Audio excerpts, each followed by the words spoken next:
আমার বাড়িতে সালিশি বসেছে আমাকে নিয়ে, যেখানে প্রধান উপস্থিত সেখানে আমি নিজেই জানি না।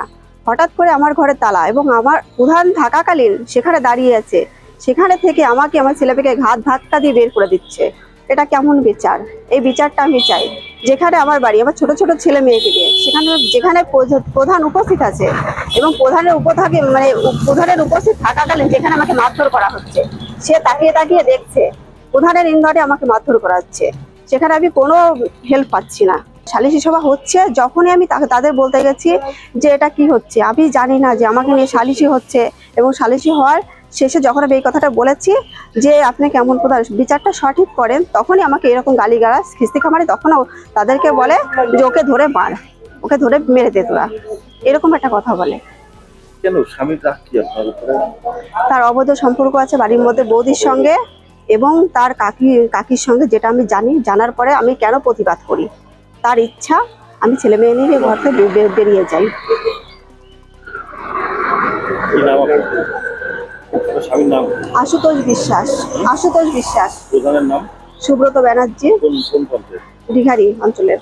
আপনারা গ্রামের লোক দেখে গ্রামে বসে বৌমার সঙ্গে ব্যাপারটা মিটমাট করে নিন, এবং সেই কথা মতন মিটিং হবার কথা ছিল, এবং যথারীতি মিটিং যে টাইমে হওয়ার সেই টাইমের মধ্যেই আমরা কয়েকজন পৌঁছে যাই।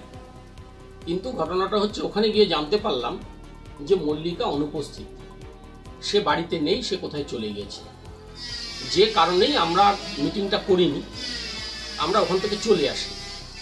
কিন্তু চলে আসার পর সন্ধ্যার সময় খবর পাচ্ছি লোক মুখে যে ওদের পরিবারগতভাবে পরিবারের সঙ্গেই স্বামী স্ত্রী বা আদার্স যারা আছে তারা নিজেরা একটা মারামারি করেছে।